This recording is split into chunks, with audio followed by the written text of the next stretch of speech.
মাননীয় স্পিকার, আসলে এখানে আমাদের যে সিরিয়ালটা দেওয়া হয়েছে এবং আপনি যেটা করেছেন, এই সম্পূর্ণ এখতিয়ার কিন্তু আপনার।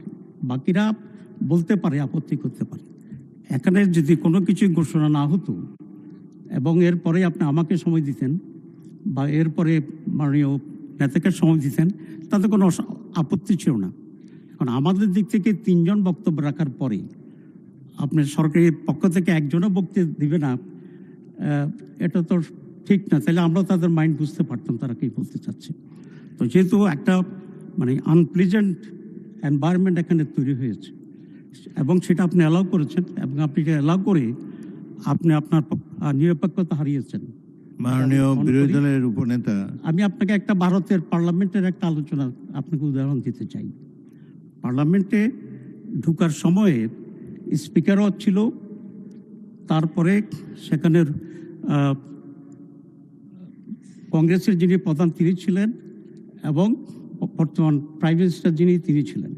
তো প্রাইম মিনিস্টার যখন আসছে তখন স্পিকার তাকে একটু অধিকতর সম্মান দেখিয়ে ট্রিটমেন্ট দিয়েছে, এবং তার প্রতিবাদে সেখানে রাহুল গান্ধী দাঁড়িয়ে স্পিকারের পক্ষপাতিত্বের অভিযোগ এনেছিলেন, এবং স্পিকার সেটাকে পরে এন্ডোর্স করেছে। তো এটা হচ্ছে standard of the parliament and the role of the speaker. কিন্তু আজকে সেটা ব্যর্থ ঘটে গেছে। কারণ হচ্ছে এটা ব্যাখ্যা আপনাকে করতে হবে বা চিফকে এটা করতে হবে যে একজনের নাম ঘোষণার পরে উনি সেটাকে চেঞ্জ করে আবার অপোজিশনের একজন বক্তাকে দেওয়ার জন্য উনি অনুরোধ করেছেন। এটার কারণটা কি, এটা আমরা একটু জানতে চাই।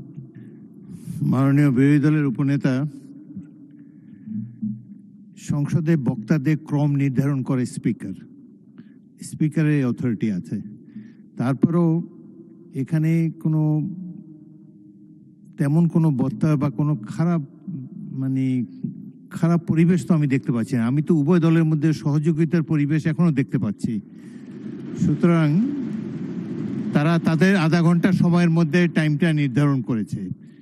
সংসদে গুরুত্বপূর্ণ দুজন ব্যক্তি হলো সংসদ নেতা এবং বিরোধী দলের নেতা। তাদের যে সিরিয়ালটা, এটা ব্রেক করা হয় না। তার মধ্যে যদি আপনি মনে করেন যে উপনেতাকে একটু সুযোগ দেওয়া হয় নাই বা কিছু, সেটা আপনি ভাবতে পারেন, কিন্তু এটা সিরিয়ালের কোনো ব্যত্যয় ঘটানো হয় নাই। দ্বিতীয়, ভারতের যে উদাহরণ আপনি দিলেন, সংসদ নেতার অনেক প্রিভিলেজ থাকে। সুতরাং প্রাইম মিনিস্টারকে যদি একটু টাইম বেশি দিয়ে থাকেন, স্পিকার সংসদ নেতাকে দিয়েছেন, প্রাইম মিনিস্টারকে দেন নাই, সংসদ নেতাকে দিয়েছেন। সুতরাং কিছু এরকম হতেই পারে। বাট যাই হোক, এটা অত্যন্ত তুচ্ছ বিষয়। আপনারা একটা গুরুত্বপূর্ণ বিষয় নিয়ে আলোচনা করছেন। দেশের ব্যাংকিং ব্যবস্থার সম্পর্কে গুরুত্বপূর্ণ আলোচনা চলছে। এখানে আমার মনে হয়, আমার ব্যক্তিগত মত, এটা ছোটোখাটো বিষয় উপেক্ষা করে বিষয়টি গুরুত্ব নিয়ে এটার উপরে যদি আপনারা মনোযোগ অধিকতর নিবদ্ধ করেন, জাতি উপকৃত হবে। ধন্যবাদ। Please go head.